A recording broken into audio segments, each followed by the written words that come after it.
Hey, what's going on, guys? Isaiah here with Eternal Dominion Ministries. And to kick off the series for the fruits of the Spirit. And our first fruit for today is the fruit of love. And so, I'll give you guys a quick reminder of the fruits. And it is Galatians 5:22-23. And it reads, "But the fruit of the Spirit is love," which we'll be talking about today. Joy, peace, patience, kindness, goodness, faithfulness, gentleness, and self-control. The law is not against such things. So love is the first one that is given in this list of fruits. There's 9 of them. Love, I believe, is one of the most important fruits. And it is not only just for interpersonal relationships, but just all around. I mean, it is the best one. When we think about the gospel, when we think about Christ, we think about God, we think about his love that he has for us, the unconditional, pure love. Let's think about 2 questions here.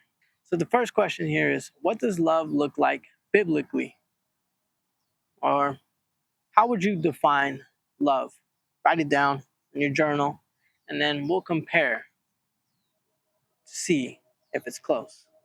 Second question is, how does it differ from worldly love? So there's biblical love and then there's worldly love. When I've come to see the definitions, I was really shocked. So, Bible defines love with a verse and a couple verses, and it is 1 Corinthians 13:4-7. And it reads, "Love is patient, love is kind. Love does not envy, is not boastful, is not arrogant, is not rude, is not self-seeking, is not irritable, and does not keep a record of wrongs. Love finds no joy in unrighteousness, but rejoices in the truth. It bears all things, believes all things, hopes all things, and endures all things." That is how the Bible describes or defines love. And to me, it's a beautiful definition. It's a wonderful definition. It really shows how love is supposed to look like. And so let's read how the dictionary defines love: an intense feeling of deep affection. Ooh.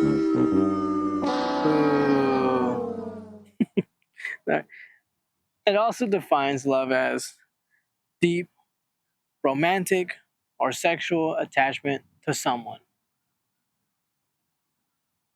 That's it. That's how love is defined in the dictionary. So, to me, that is a clear indication on why so many people struggle with marriages. They struggle with relationships that are supposed to be built on love. Because if it's just built on a feeling, an intense feeling of deep affection or sexual or romantic attachment, feelings come and go. They're here for a second and then they're gone the next. So if I'm supposed to love someone, if I'm supposed to love my wife, I'm supposed to love my husband, our spouse, whatever, we're supposed to love them, and our love is built on a feeling,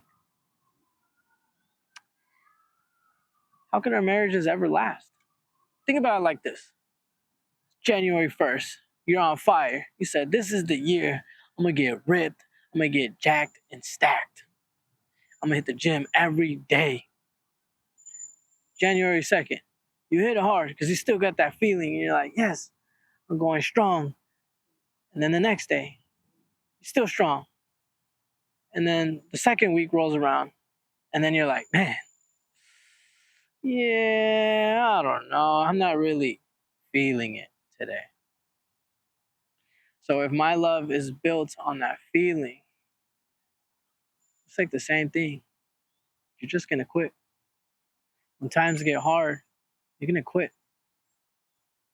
And so our love needs to be built on something much more greater than just a feeling. It needs to be built on something concrete, something that is everlasting, unchanging. And that is God and his love.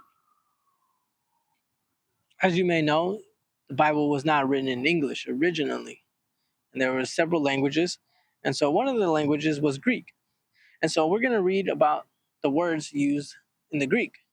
And so the Greek word that was mostly used for love was agape, which is defined as unconditional or sacrificial love. There's other words in the Greek, like the word eros. Eros is a word to describe love, but in a sexual nature. And this is where we get the word erotica from. And we know what erotica is. It's like pornography and erotic stuff. You know, you're adults.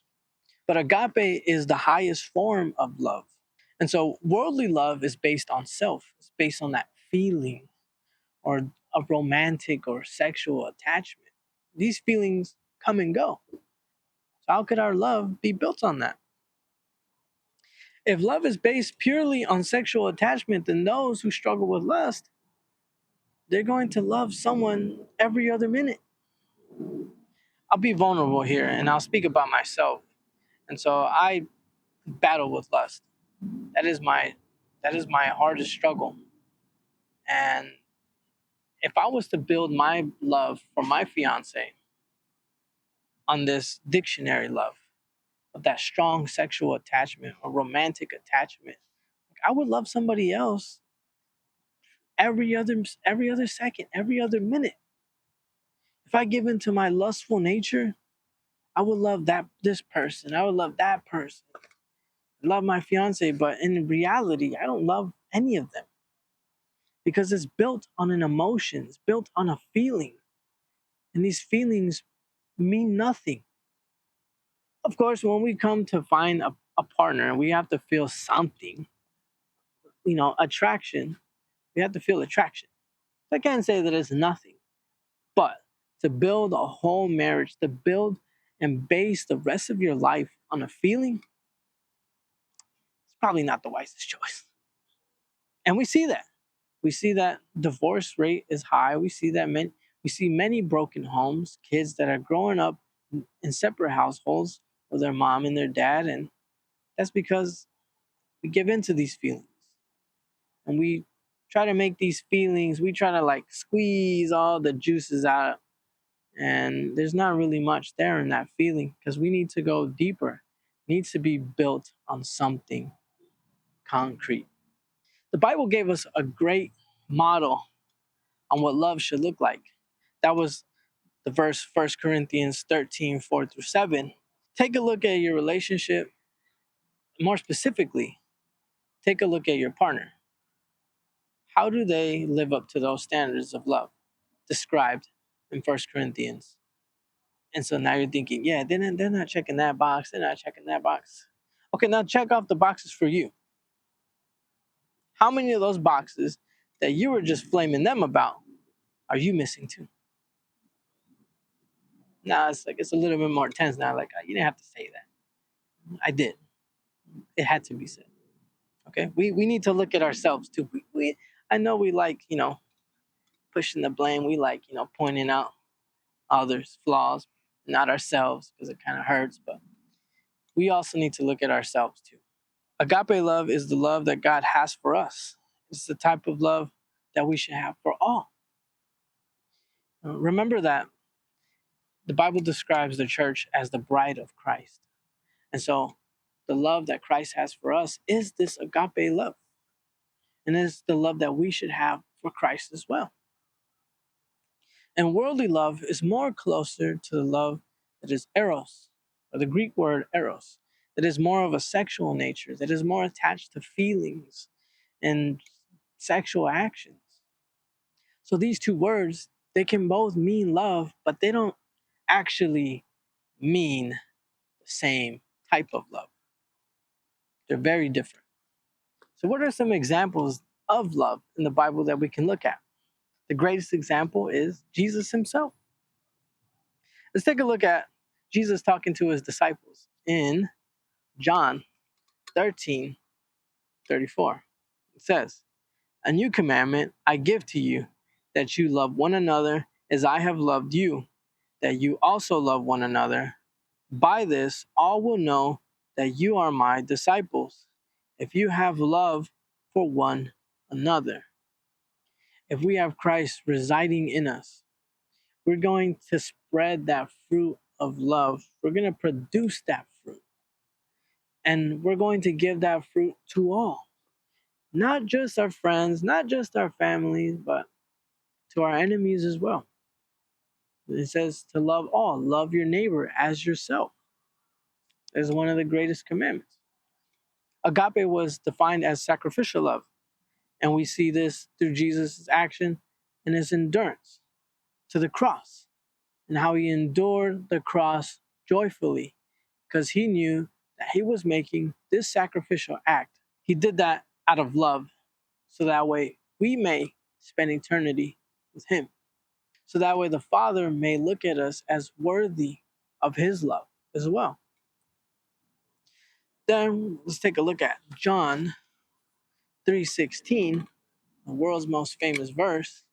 John 3:16 says, "For God so loved the world that he gave his only begotten Son, that whoever believes in him should not perish, but have everlasting life." So again, as long as you have that faith in Christ, you're going to be redeemed. You are worthy of God's love. And so I know I said, as long as you have faith. And that's not to say that you're not supposed to do works as well. Because remember, faith is supported by works, and works is supported by faith. So some people will try to work to earn their salvation.